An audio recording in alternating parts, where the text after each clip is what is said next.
নবীজির পিতা মাতা কি জান্নাতি না জাহান্নামী? নবীর পিতা মাতা কি মুসলিম ছিলেন? তারা কি কবর থেকে উঠে ইসলাম গ্রহণ করেছিলেন এবং পরে আবার মারা গেছেন?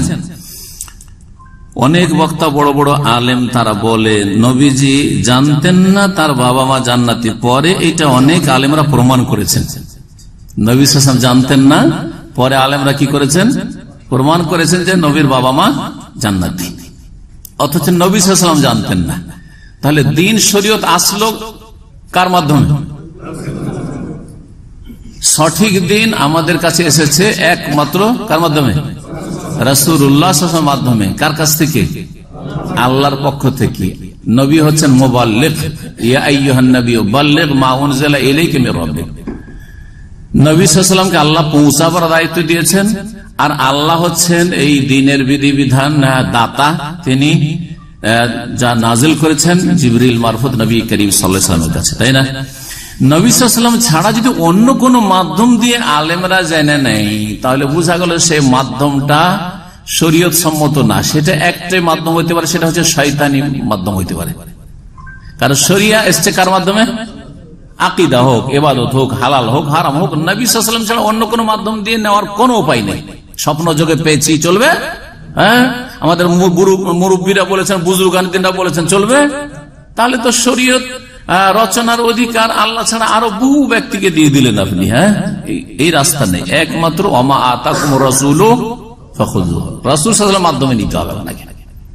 দলিল পেশ করতে হয়, কোরআনের আয়াত নয়, নবী সাল্লাল্লাহু আলাইহি ওয়াসাল্লামের হাদিস। এটাই ছিল চার ইমামের তরিকা, ইমাম আবু হানিফা, শাফি, মালিক, আহমদ রাহিমাহুল্লাহ, তাদের তরিকা। জি, এবং সমস্ত আইম্মা কেরামদের তরিকা, যুগে যুগে যারা কোরআন শোনার আলেম।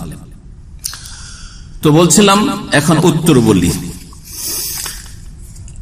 আর তার সাথে সাথে বলছেন যে আরো কাছাকাছি আরো প্রশ্ন করেছে, উত্তর দিয়ে একটা করে বলছেন, নবীজির পিতা মাতা কি জান্নাতি না জাহান্নামী? নবী সাল্লাল্লাহু আলাইহি ওয়াসাল্লামের পিতা মাতা জান্নাতি না জাহান্নামী, এটা যদি নাও জানি আমরা, কোনো ক্ষতি হবে না। নাও জানি তাও কোনো ক্ষতি হবে না। প্রথম মৌলিক বিষয়টা জানি, জানা কোনো আকীদার বিষয় না যে আমাকে জানতে হবে নবীর মা বাপ যাবে কোথায়।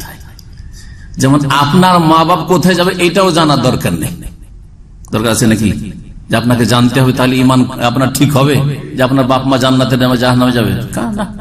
আপনি নিজের চরকায় তেল দেন, নিজেরটা খোঁজ করেন যে আমি যাবো কোথায় যদি এখনই মারা যায়। তাহলে এটা হচ্ছে আপনার আমার করণীয়। আর যদি জেনেই ফেলেন তো এমন যে বিশাল কাজ করে দিলেন না, তবে একটা হাদিস জানলেন, আপনি একটা শরীয়তের হাদিস জানলেন, হাদিসে নবী করিম সাল্লাল্লাহু আলাইহি ওয়াসাল্লাম বলেছেন স্পষ্ট। নবীর পিতা মাতা কি মুসলিম ছিলেন? যদি নবীর পিতা মাতা মুসলিম থাকবে তাহলে জান্নাতে না জাহান্নামে? হ্যাঁ, এইসব প্রশ্ন কেন উঠবে, তাই না? তারপরে আপনাদের তো জানাই আছে যে নবী করিম সাল্লাল্লাহু আলাইহি ওয়াসাল্লামের জন্মের কতদিন পরে বাপ মারা গেছে? জন্মের আগেই মারা গেছে।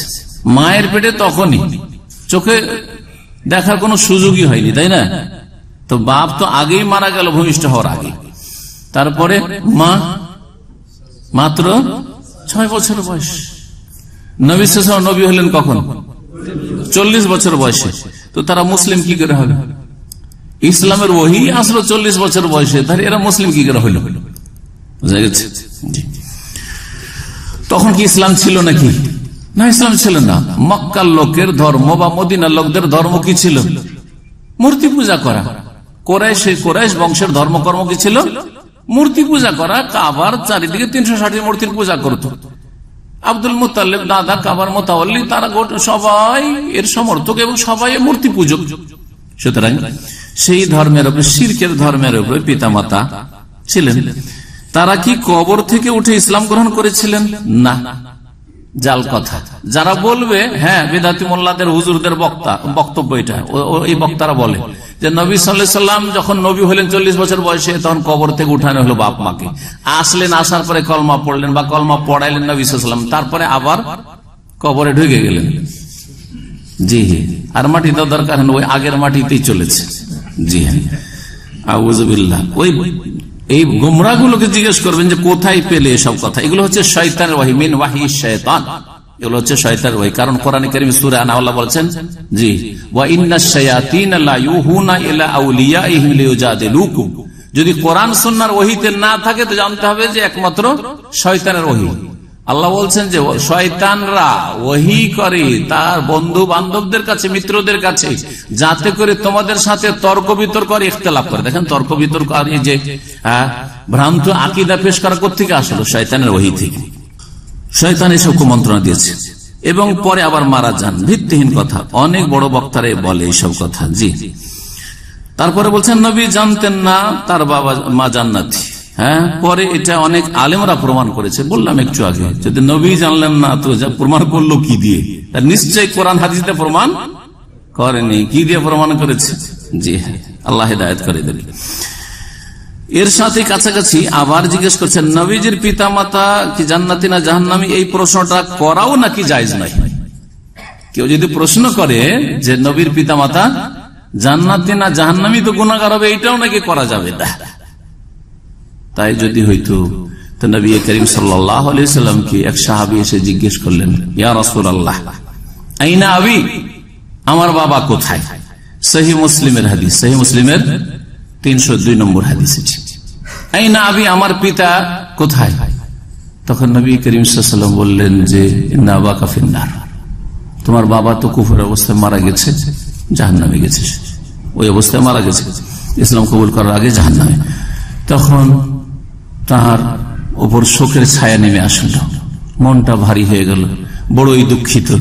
তখন তাকে সান্ত্বনা দেওয়ার জন্য চলে যাচ্ছে লোকটা দুঃখিত অবস্থায়। নবী সাল্লাল্লাহু আলাইহি ওয়াসাল্লাম ডাকলেন, দাআহু, ডাকলেন। আকার পরে বললেন যে শোনো, ইন্না আবি ওয়া আবাকা ফিন্নার, নিশ্চয়ই আমার পিতা আর তোমার পিতা উভয়ে জাহান্নামে, উভয়ে জাহান্নামে। এই প্রশ্নটা করা তাহলে জায়েজ না জায়েজ নয়? যদি না জায়েজ হইতো তো ওই সাহাবীকে তখনই চমকিয়ে দিতেন, ধমকিয়ে দিতেন যে এই প্রশ্ন করা তোমার ঠিক হয়নি, খবরদার আর এইসব প্রশ্ন করবে না। হ্যাঁ, এই প্রশ্ন করবে না। কারো সম্পর্কে প্রশ্ন, কে কোথায় গেছে গেছে। যাই হোক, নবী সাল্লাল্লাহু আলাইহি ওয়াসাল্লামের কাছে ওহী হয়তো ওই অবস্থায় বাপের কথা জিজ্ঞেস, নিজের বাপের কথা জিজ্ঞেস ওই সাহাবী করলো, আর নবী করিম সাল্লাল্লাহু আলাইহি ওয়াসাল্লাম জবাব দিয়ে দিলেন। কিন্তু এখন কাউকে এই জিজ্ঞাসা করা যাবে না, কারণ কারো কাছে গায়েব জানার কোনো উপায় নেই। নবী সাল্লাল্লাহু আলাইহি ওয়াসাল্লামের কাছে ওহী আসছে। তারপরে এই প্রশ্ন করলে নবীজি নাকি কষ্ট পায়, এগুলোর কোনো দলিল নেই। এই প্রশ্ন করলে নবীজি কষ্ট পাবে, তো নবী সাল্লাল্লাহু আলাইহি ওয়াসাল্লাম নিজেই তো বললেন, এই কষ্টদায়ক কথা তো নিজেই বলেছেন, ইন্না আবি ওয়া আবাকা। এটা তো বাপের ক্ষেত্রে হলো। মায়ের ক্ষেত্রে কি বলবেন? হাদিস ওটাও সহিহ মুসলিম আছে। নবী করিম সাল্লাল্লাহু আলাইহি ওয়াসাল্লাম মদিনা থেকে মক্কার পথে ছিলেন। আবওয়া নামক স্থানে যখন পৌঁছলেন, ওখানে মায়ের কবর হয়েছিল, কারণ মদিনা থেকে বেরিয়ে আসার পথে ওখানে আত্মীয়দের বাড়িতে আসছে, আর ওই অবস্থায় অসুস্থ হয়ে মারা যান। নবী সাল্লাল্লাহু আলাইহি ওয়াসাল্লাম সাথে ছিলেন ছোট কালে। বলছেন নবী সাল্লাল্লাহু আলাইহি ওয়াসাল্লাম যে আবওয়াতে যখন পৌঁছলাম, ইস্তাযানতু রাব্বি আন আযুরা কবরা উম্মি, আমি আমার রবের কাছে অনুমতি চাইলাম যে আমার মায়ের কবরটা একটু দেখি। আযুরা মানে ভিজিট করি, দেখি, জিয়ারত করা। আবার আমাদের বাঙালি জাতির মধ্যে জিয়ারত মানে কি? কবর জিয়ারতে গেছিলাম, মানে ওখানে গিয়ে দোয়া করলে কবর জিয়ারত হলো। আর যদি কবরস্থান থেকে ফিরে চলে আসে, ও কবর জিয়ারত করলো না কিছু, তাই না? তো এই যে আপনাদের ফ্যামিলি, অনেকের ফ্যামিলি জিয়ারাতে আসছে, মানে কি সৌদি আরবে হ্যাঁ দোয়া করার জন্য আসছে। জিয়ারা মানে কি? আরবিতে জিয়ারা মানে কি হয়? হ্যাঁ, ভিজিট করা, সাক্ষাৎ করা। জিয়ারা বলা হয় সাক্ষাৎ করা বা ভিজিট করা। জি, তো নবী সাল্লাল্লাহু আলাইহি ওয়াসাল্লাম প্রথম দেখার অনুমতি চাইলেন, আন আযুরা কবরা উম্মি, আমার মায়ের কবরটা দেখবো, জিয়ারা কর, ভিজিট করবো। হাউজেন আলী অনুমতি দেওয়া, ঠিক আছে তোমার মার কবর দেখে আসুন। তাহলে বোঝা গেল যে অমুসলিমদের কবর যদি থাকে, কবর দেখতে যেতে পারে, আত্মীয়তার খাতিরে। যদি অমুক জায়গায় আমার মায়ের কবর, বাপের কবর আছে বা কেউ কারো আছে, সফর করে নয়, সফর করে মুসলিমের কবরের জন্য সফর করা যায় না, কিন্তু রাস্তা দিয়ে যাচ্ছেন একটু দেখে নি, ঠিক আছে। সুম্মা ইস্তাযানতু রাব্বি আন আস্তাগফির লাহা, তারপরে আবার অনুমতি চাইলাম যে আমার মায়ের জন্য একটু ইস্তিগফার করি, মানে ক্ষমা প্রার্থনা করি, যে আল্লাহুম্মা মাগফির লি উম্মি, আল্লাহ আমার মাকে ক্ষমা করে দাও। এই দোয়া করার জন্য কি চাইলাম? ইস্তাযানতু রাব্বি, রবের কাছে অনুমতি চাইলাম। ফালাম ইউযান লি, আমাকে পারমিশন দেওয়া হইল না। কেন দেওয়া হইল না? মুসলিমের জন্য দোয়া করা নিষিদ্ধ হইতো? মুসলিম থাকলে নিষিদ্ধ হইতো? কখনো নিষিদ্ধ হইতো না। তাহলে বোঝা গেল যে কুফরি অবস্থায় মারা গেছেন আমেনা। আর কুফরের অবস্থায় মারা গেলে আল্লাহ বলছেন ওমাহুম বিখারিজিনা মিনান নার। কোরআন আছে না নেই?